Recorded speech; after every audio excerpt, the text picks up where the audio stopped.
नमस्कार शेतकरी बंधूंनो, आज आपल्यासोबत आहेत कारंजा तालुका पोहा या गावचे उमेश ज्ञानेश्वर चव्हाण भाऊ. आणि उमेश भाऊ गेल्या 5 वर्षांपासून सेंद्रिय शेती करतात. आपण त्यांचा प्रवास जाणून घेऊयात. उमेश भाऊ नमस्कार. नमस्कार. तर तुमच्याविषयी सांगा, तुमचं शिक्षण आणि शेती किती आहे? माझ्याजवळ सध्या 2 एकर शेती आहे. माझं शिक्षण पदवीपर्यंत पूर्ण झालेलं आहे. कोणत्या विषयात? मी कॉमर्समध्ये पदवी केलेली आहे. आणि BCom झाल्यानंतर मग शेतीमध्ये कसे वळात तुम्ही, किंवा जॉबसाठी किंवा नोकरीसाठी काही प्रयत्न? नोकरीसाठी प्रयत्न केला, पण आवड तिकडे नव्हती, आवड इकडेच होती शेतीमध्ये.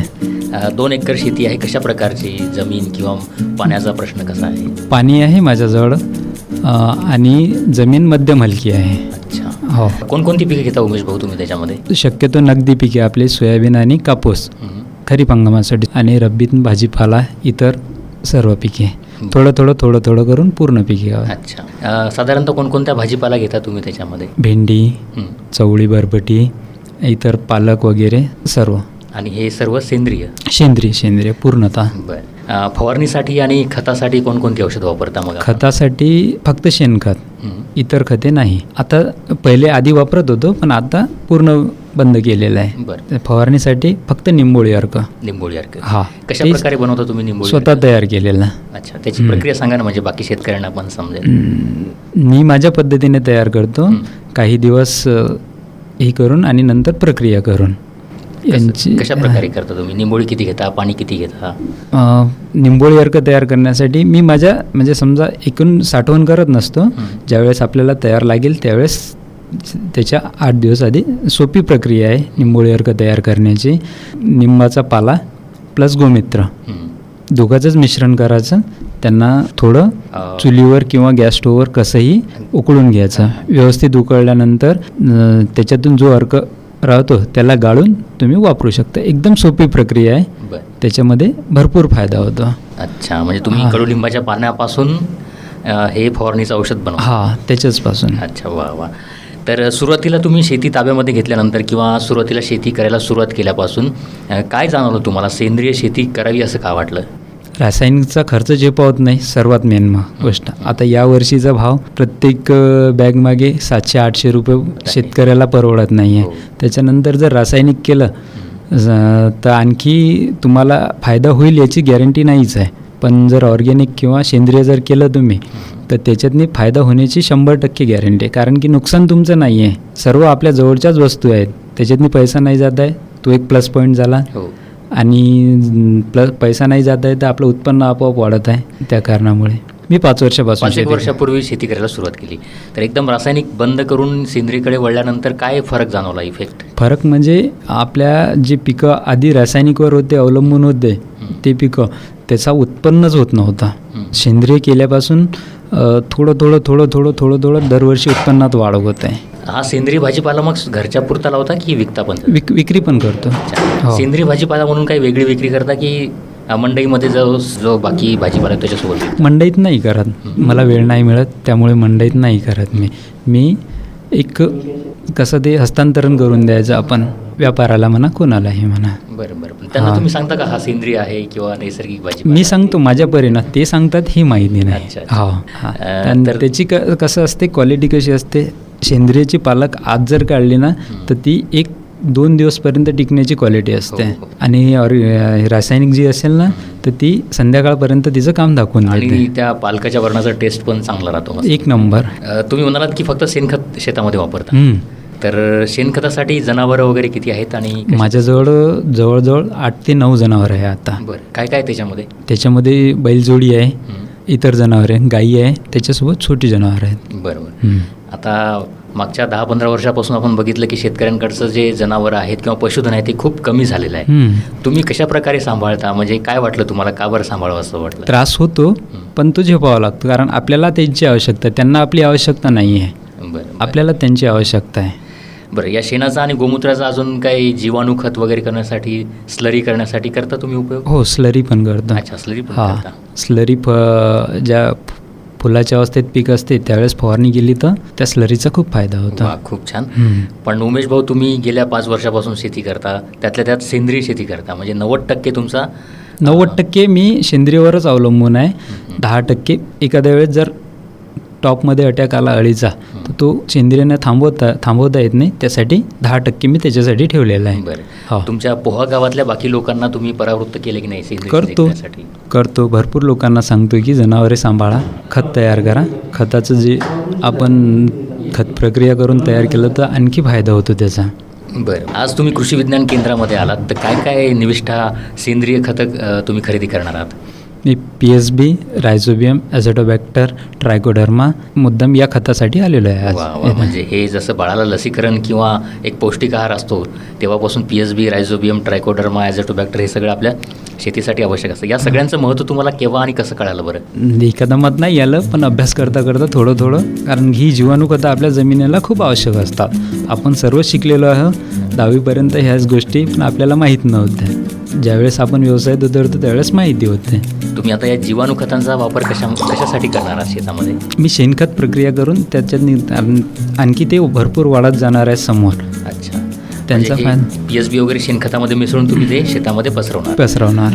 खूप छान. तर बाकी शेतकऱ्यांनी देखील उमेश भाऊंप्रमाणे सेंद्रिय शेतीकडे वाटचाल करायला पाहिजे. आणि आता तर शासनाचं धोरणच आहे की आपली जमीन वाचवण्यासाठी रासायनिक खतांचा वापर कमीत कमी आणि संतुलित करा, असं त्यांचं म्हणणं आहे. जास्त खतं वापरू नका, कारण गेल्या अनेक वर्षांपासून रासायनिक खतांमुळे जमिनी कठीण झाल्या, टणक झाल्या, त्यातलं सेंद्रिय कर्बाचं प्रमाण कमी झालं, गांडुळांची संख्या कमी झाली. हे सगळं आपल्याला पुन्हा पाहिजे असेल तर आपण पुन्हा एकदा रासायनिक खतांचा समतोल वापर करायला पाहिजे. आणि उमेश चव्हाणसारखे जे काही तरुण शेतकरी आहेत त्यांनी शेणखतामध्ये ट्रायकोडर्मा या प्रकारे जैविक खत वापरून जे शेतामध्ये उपयोग करतात, अशा प्रकारे त्याचा रिझल्ट अजून कितीक पटीनं वाढतो. त्याच्यामुळे जमिनीमध्ये कीड लागणं असेल, जमिनीची सुपीकता असेल, या सगळ्या गोष्टी व्यवस्थित होतात. उमेशजी, आज आपण कार्यक्रमामध्ये आलात, आमच्याशी बातचीत केली, त्याबद्दल खूप खूप धन्यवाद. सोनेरी ऊन सांदले रानात, हिरवीगार पिकून आली आहेत भरात, शिवारातून स्वर येई कानी, रेडिओ नवसंजीवनी.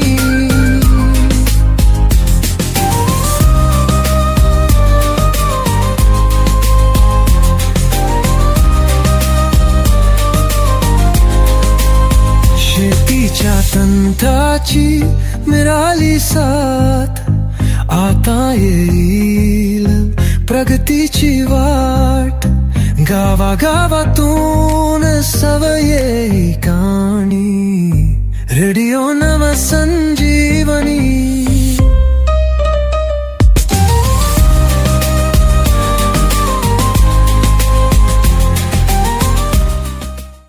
FM बँड 89.6 मेगाहर्ट्झवरून आपण ऐकत आहात नवसंजीवन शिक्षण प्रसारक मंडळ दारव्हा, कृषी विज्ञान केंद्र, सांगवी रेल्वे यवतमाळ 2 द्वारा संचलित आत्मा यवतमाळ यांच्या सहयोगाने रेडिओ नवसंजीवनीचे कार्यक्रम ऐकूयात. यवतमाळ जिल्ह्याचे जिल्हाधिकारी सन्माननीय विकास मीना सर यांनी जिल्ह्यातील सर्व श्रोत्यांना आणि शेतकऱ्यांना दिलेला हा संदेश. सर्वांना नमस्कार. मी विकास मीना, जिल्हाधिकारी यवतमाळ. आता मी आपल्या KVK केंद्रामध्ये आहे. त्या ठिकाणी आपलं जे केंद्र आहे त्याची पाहणी करत आहे. माझं सर्व शेतकरी बंधूंना आव्हान आहे की आपली ही चांगली फॅसिलिटी आहे, यामध्ये आपल्याला व्हिजिट करायचे, कारण की या ठिकाणी आपण शेतीमध्ये जे नवीन तंत्रज्ञान आहे त्या संदर्भात डेमॉन्स्ट्रेशन पण करतोय आणि त्या संदर्भात शेतकऱ्यांना चांगली माहिती उपलब्ध करून देतो. यामध्ये जितके बी आपल्या शेती संदर्भात जितके रिसर्च झालेला आहे त्याचं डॉक्युमेंटेशन आहे. पुढे आपण आपल्या शेतामध्ये काय नवीन गोष्टी आणू शकत आहे त्याचा पूर्ण माहिती आपल्याकडे या KVK मार्फत आपण उपलब्ध करून देऊ शकत आहेत. आपल्या कृषीमध्ये जितके चांगले वैज्ञानिक आहे, चांगला जे तंत्रज्ञान आणि रिसर्च झालेला आहे त्याचा सगळा एकच छताखाली आपण आणण्याचा प्रयत्न केलेला आहे. त्याचं डेमॉन्स्ट्रेशन आहे. माझं सगळ्यांना आव्हान राहणार आहे की या केंद्रामध्ये आपण व्हिजिट द्यावी. सोबत आपल्याकडे ह्या वर्षी सुपर अल्निनोचा इफेक्ट येणार आहे. तो माझा सर्व शेतकरी बंधूंनी जे पण या सेशनला ऐकत आहेत त्यांना आव्हान आहे की आपला कृषी डिपार्टमेंट आहे त्यांच्या तुम्ही संपर्कमध्ये राहावं. शक्यता झाला तर आपली पेरणी थोडा टाळावी. एका वेळी पाऊस आला इमिडिएटली तुम्हाला पेरणी करायचं नाही, पाऊसचा ट्रेंड बघून आपल्याला पेरणी करायचं आहे, कारण की या वर्षी पॉसिबिलिटी आहे की पाऊस कमीच राहणार आहे. त्यासोबत 2 पाऊसमध्ये जे स्पेल राहतो, ड्राय स्पेल राहतोय, त्याचा पिरियड पण वाढण्याची शक्यता आहे. तो आपल्याला पेरणी कधी करायची आहे त्या संदर्भात तुम्ही आपले कृषी सहाय्यक आहेत आपल्या गावामध्ये, जितके शेतीचे अच्छे लोक आहेत ज्यांना या संदर्भात अनुभव आहे त्यांना तुम्ही संपर्क करा. नॉर्मल आपला जे जनरल ट्रेंड राहतो त्याच्या जवळपास 92% पाऊस येण्याची शक्यता आहे.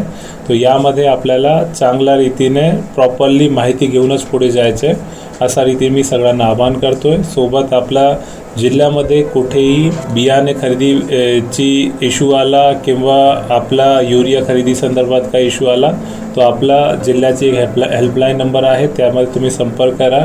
कोणताही आपला विक्री केंद्र आहे जे यामध्ये लिंकिंग करत आहे तो त्यांची पण रिपोर्ट तुम्ही त्या फोन नंबरवर करू शकत आहे. ते आपल्याला नंबर आपण तुम्हाला नंतर सांगू, पण यामध्ये तुम्ही जसाच रिपोर्ट करणार आहे इमिडिएटली आपण त्याच्यावर कारवाई करू. धन्यवाद. माहिती आणि मनोरंजनाच्या कार्यक्रमासाठी ऐकत राहा FM बँड 89.6 MHz वरून रेडिओ नवसंजीवनी, कृषी तंत्रातले माणिक मोती. कृषीचे तंत्र, प्रगतीचा मंत्र, शिवार भरते स्वप्नांचे अंतर, एका सुराप नाव जागे नव्या पहाटे हात पुढे. रेडिओ नवसंजीवनी, रेडिओ नवसंजीवनी, बळीराजाची हानी. रेडिओ नवसंजीवनी. 12वी उत्तीर्ण विद्यार्थ्यांचे हार्दिक अभिनंदन. फार्मसी क्षेत्रामध्ये घडवा तुमचं उज्ज्वल भविष्य. प्रवेश घ्या NSPM college of pharmacy Darwha. या ठिकाणी उपलब्ध अभ्यासक्रम D फार्म आणि B फार्म. प्रवेश प्रक्रिया लवकरच सुरू. आजच प्री रजिस्ट्रेशन करा आणि आपली सीट बुक करा. प्रवेश प्रक्रियेतील प्रत्येक टप्प्यावर आम्ही तुम्हाला मार्गदर्शन करू आणि सीट बुकिंगसाठी मदत करू. फार्मसी क्षेत्रातील करिअरच्या व्यापक संधी, hospital pharmacist, medical store, retail pharmacy, औषध निर्माण उद्योग, गुणवत्ता नियंत्रण आणि गुणवत्ता हमी, संशोधन आणि विकास, क्लिनिकल रिसर्च, मेडिकल रिप्रेझेंटेटिव्ह, फार्माकोव्हिजिलन्स, सरकारी आणि खाजगी नोकरीच्या संधी, स्वतःचा मेडिकल व्यवसाय सुरू करण्याची संधी, drug inspector, military pharmacist, medical coding, medical transcription, medical writer आणि pharmaceutical journalism. NSPM college of pharmacy Darwha. आमची वैशिष्ट्ये: अनुभवी प्राध्यापक वर्ग, आधुनिक प्रयोगशाळा, उत्तम करिअर संधी, गुणवत्तापूर्ण शिक्षण. आमच्या NSPM college of pharmacy Darwha येथील 28 विद्यार्थ्यांना यावर्षी FDC, सिप्ला, ॲजेनो फार्मा, मार्क्सन आणि इतर नामांकित कंपन्यांमध्ये प्लेसमेंट मिळाले आहेत. तेव्हा तुमचे आरोग्य सेवेतील उज्ज्वल भविष्य सुरू होते NSPM college of pharmacy Darwha या ठिकाणी. NSPM college of pharmacy Darwha.